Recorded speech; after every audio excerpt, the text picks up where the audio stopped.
Selamat datang kembali. Hari ini kita mau bahas satu distrik di Tokyo yang namanya mungkin sering Anda dengar, tapi ceritanya wah banyak yang belum keungkap nih. Adachi. Ada Cia? Iya, distrik Adachi. Kalau lihat di peta, ini paling utara loh dari 23 distrik khusus Tokyo. Dikelilingi sungai, terus tanahnya datar gitu kebanyakan.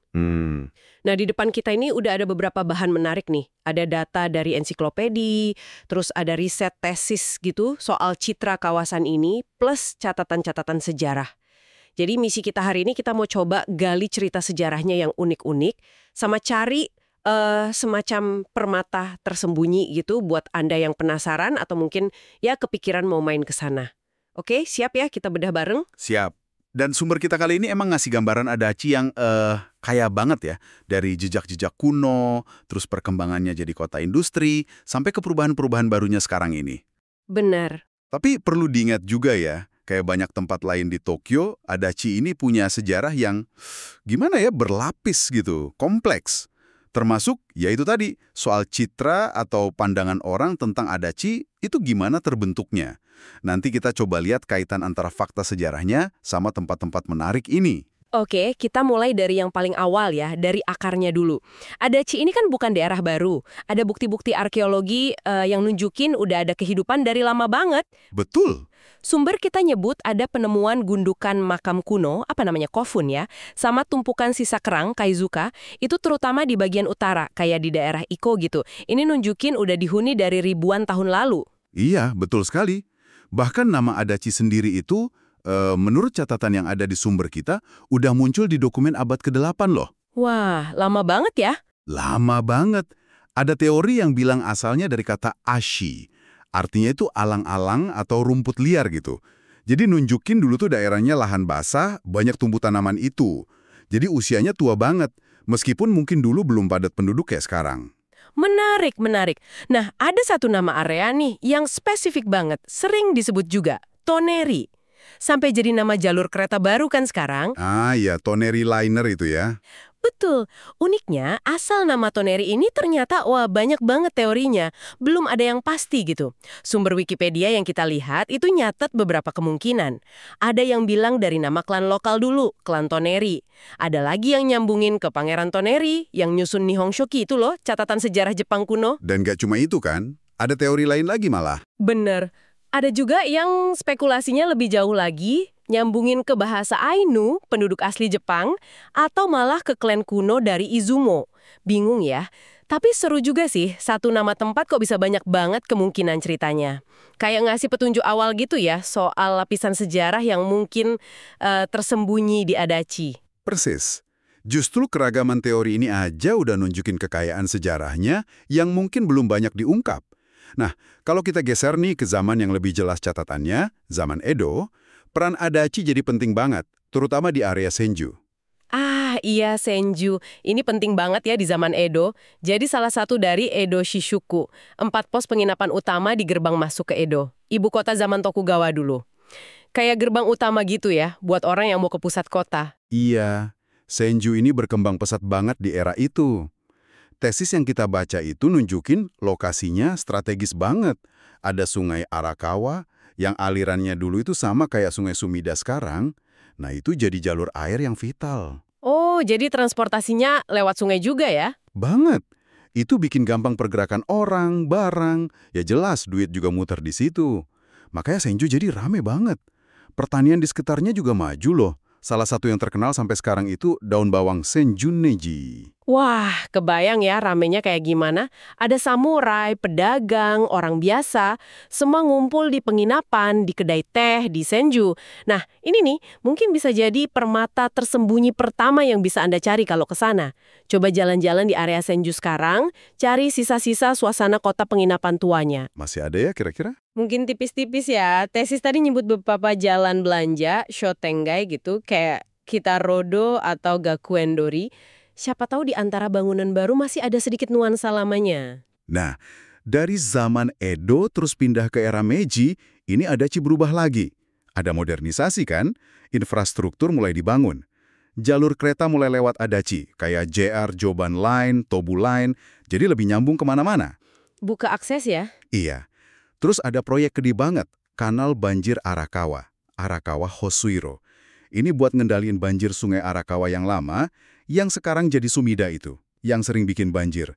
Proyek ini ngubah banget pemandangan Adachi, terus pengaruh ke pemukiman juga. Dan kayaknya ada satu kejadian besar yang jadi pemicu perubahan lain ya. Gempa besar Kanto 1923. Itu gimana dampaknya di Adachi? Wah, itu dampaknya gede banget. Meskipun mungkin di Adachi sendiri, kerusakannya nggak separah di pusat Tokyo ya. Tesis kita jelasin, kalau dampak terbesarnya itu justru pas rekonstruksi setelah gempa. Oh, justru setelahnya? Iya, ada aturan baru di pusat kota yang hancur, akhirnya banyak pabrik terutama industri kulit pindah ke pinggiran. Nah, Senju ini jadi salah satu tujuan utama mereka pindah.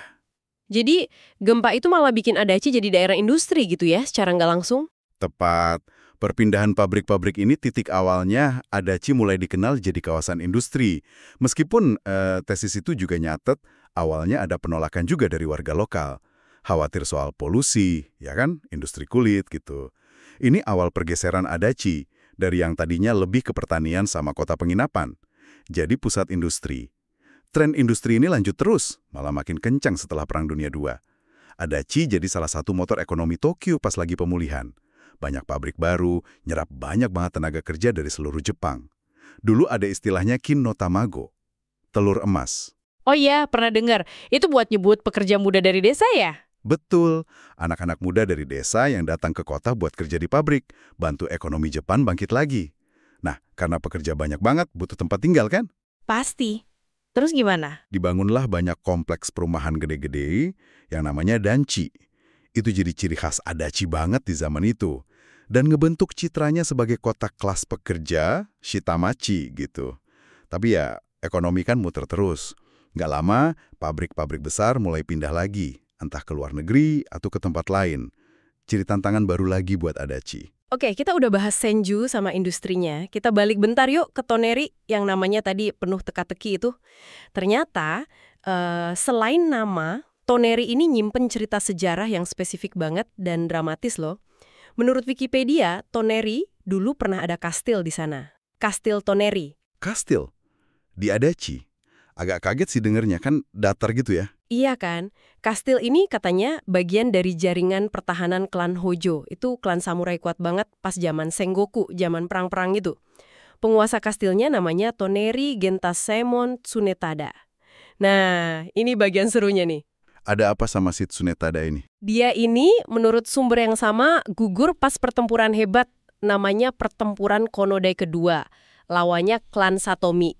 Dan yang bikin merinding, cerita pertempuran ini, pengorbanan Tsunetada ini, katanya jadi salah satu inspirasi buat novel Nambo Satomi Hakenden. Serius? Novel yang itu? Yang 8 pendekar anjing gitu? Iya, itu dia. Kebayang nggak sih pertempuran lokal di tempat yang sekarang mungkin kelihatan biasa aja, ternyata nyambung ke karya sastra nasional yang terkenal banget. Gila ya. Wah, ini keren banget sih infonya. Jadi ada jejak sastra juga ya di Adachi. Ini nunjukin dalam banget akar sejarahnya dan gimana cerita lokal bisa nyumbang ke budaya yang lebih luas. Presis. Terus pertanyaannya, bekas kastilnya di mana sekarang? Jawabannya nambah daftar permata tersembunyi kita. Lokasinya sekarang jadi bagian dari Taman Toneri Koen. Jadi pas Anda jalan-jalan di taman modern yang luas itu, sebenarnya Anda lagi nginjek tanah bekas pertempuran samurai yang ceritanya jadi inspirasi novel. Bukan taman biasa ini jelas. Benar-benar lapisan makna yang menarik ya buat sebuah taman kota. Nah, ini nyambung ke aspek penting lain. Gimana caranya nyampe ke tempat kayak Taman Toneri ini? Sumber kita juga bahas soal evolusi transportasi di Adachi, yang ngaruh banget ke kehidupan warga sama akses ke distrik ini. Nah iya, transportasi ini penting banget. Dulu kan bertahun-tahun Adachi dapat julukan kurang enak tuh, Riku no Koto. Artinya pulau terpencil di daratan. Kok bisa gitu ya? Soalnya kayak dia dijelasin di tesis sama artikel merek mall yang kita baca, akses kereta ke banyak bagian Adachi, apalagi sisi barat sama utara, itu terbatas banget dibanding distrik lain. Jadi pada numpuk di satu jalur aja ya? Iya, kebanyakan pada ngandelin jalur Tobui Sesaki, yang sekarang jadi bagian Tobu Skytree Line itu.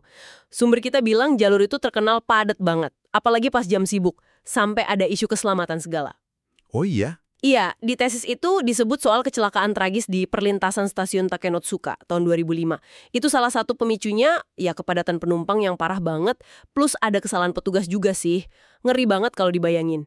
Jadi emang butuh banget solusi transportasi waktu itu. Untungnya, situasinya udah berubah drastis ya 2 dekade terakhir ini. Dibukanya Tsukuba Express tahun 2005, itu lumayan bantu, terutama buat Adachi bagian timur. Tapi revolusi akses yang sebenarnya, apalagi buat area barat sama utara kayak Toneri, itu pas Nippori Toneri Liner dibuka tahun 2008. Itu yang kereta layang otomatis kan? Betul. Jalur baru ini motong waktu tempuh banget dan ngurangin beban di jalur Tobu. Akses yang makin gampang ini, kata sumber kita, bukan cuma bikin enak warga lama, tapi juga narik orang baru buat pindah ke Adachi. Bawa perubahan demografi sama ekonomi baru. Julukan pulau terpencil, pelan-pelan hilang deh. Wah, bagus dong. Jadi buat ngejar permata tersembunyi yang mau kita rangkum sekarang, udah jauh lebih gampang ya aksesnya? Jauh lebih gampang. Oke deh, setelah kita jalan-jalan napak tilas sejarah dan perkembangannya, ayo kita kumpulin nih daftar permata tersembunyi Adachi yang bisa Anda eksplor, berdasarkan sumber-sumber kita tadi. Pertama jelas Taman Toneri, Toneri Koen. Kayak yang udah kita omongin, ini bukan cuma taman hijau biasa. Ingat Kastil Toneri? Pertempuran Konodai, di sini lokasinya. Plus, ada fakta unik lagi nih dari Wikipedia, Toneri sama tesis. Area taman ini titik daratan paling tinggi se-Adachi. Sekitar 13 meter di atas laut. Padahal Adachi kan datar banget. Pasti beda deh pemandangannya dari situ. Kedua, masih dekat Taman Toneri, ada Taman Minumadai Shinsui Koen. Minumadai Shinsui Koen.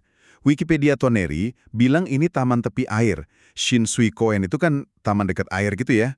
Mungkin bisa jadi tempat nyantai yang lebih adem setelah keliling Taman Toneri yang gede itu. Ketiga, kita balik lagi ke area Senju. Coba deh rasain sisa-sisa atmosfer kota penginapan Edo. Jalan-jalan di Shotengai bersejarah kayak Kitarodo atau Gakuendori yang disebut di tesis. Terus yang menarik juga buat dilihat, kayak kata sumber kita, gimana kampus-kampus baru, misalnya Tokyo Denki University, sama kampus Senju dari Tokyo University of the Arts, bawa suasana baru, suasana muda gitu, tapi nyampur sama nuansa sejarahnya. Kontrasnya menarik sih. Keempat, ini situs yang sejarahnya panjang banget. Kuil Nishiarai Daishi. Walaupun sumber kita nggak bahas dalam ya, tapi disebut di tesis sebagai situs sejarah penting. Katanya dibangun tahun 826 sama biksu Kobo Daishi. Kuka itu loh. Tua banget kan? Salah satu pusat spiritual penting di Adachi dari dulu. Kayak balik ke masa lalu gitu kalau ke sana. Kelima, ini agak unik nih buat distrik Tokyo, tapi ini khas Adachi. Pertanian Komatsuna. Tesis kita ngungkap fakta kalau Adachi itu salah satu produsen Komatsuna, sayuran hijau kayak bayam Jepang terbesar loh, di antara 23 distrik Tokyo. Kaget juga sih, ini nunjukin kalau di tengah citra industri sama perumahan padatnya, Adachi masih punya sisi hijaunya, sisi lain Adachi yang mungkin jarang orang tahu. Terakhir, ini bonus buat penggemar sumo. Keenam, sumber Wikipedia Toneri nyatat ada kandang sumo Sakaigawa Beya di area Toneri. Itu tempat latihan pesumo profesional. Ya jelas bukan tempat wisata biasa sih, nggak bisa asal masuk. Tapi tahu aja ada di sana, itu udah nambah keunikan Toneri sebagai tempat yang nyimpen banyak lapisan sejarah dan budaya.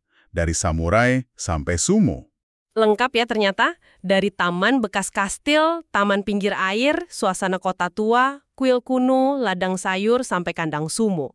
Bener-bener kaya ya Adachi ini kalau digali. Ya itu tadi kompleks dan terus berubah. Nah ngomongin Adachi, penting juga kita sadar soal citranya ya. Beberapa sumber kita, terutama tesis soal citra kawasan itu, emang ngakuin kalau Adachi dulu sering dihubung-hubungin sama persepsi tertentu. Kadang soal keamanan atau kondisi ekonomi di masa lalu. Stereotip gitu ya? Bisa dibilang gitu, tapi kayak yang udah kita bahas bareng tadi, dari sejarah sama potensi wisatanya, Adachi itu jelas jauh lebih kaya ceritanya daripada sekedar stereotip. Malah, ada usaha-usaha juga buat ningkatin citranya. Di tesis disebut program Beautiful Windows. Itu inspirasinya dari teori kriminologi broken windows.